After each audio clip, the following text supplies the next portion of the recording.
Za novinarstvo je živel do zadnjega. Poslednji komentar za njemu vedno izjemno ljubi tednik 7 dni je oddal le dan pred tem, ko je konec septembra moral v bolnišnico.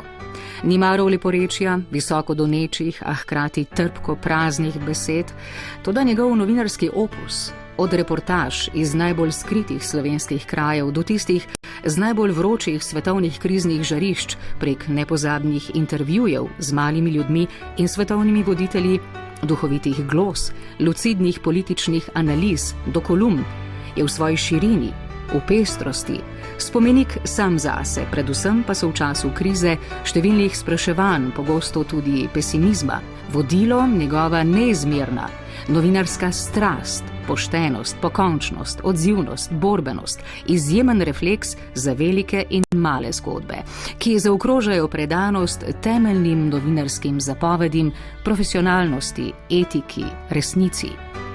Zavest o tem, da mora biti novinar samo na strani ljudi, bralcev, javnosti, je dolga leta privzgajal Večerovemu novinarskemu podmladku. Poskrbel je za to, da bodo novinarski ideali, v katere je verjel in jih je uresničeval, živeli naprej.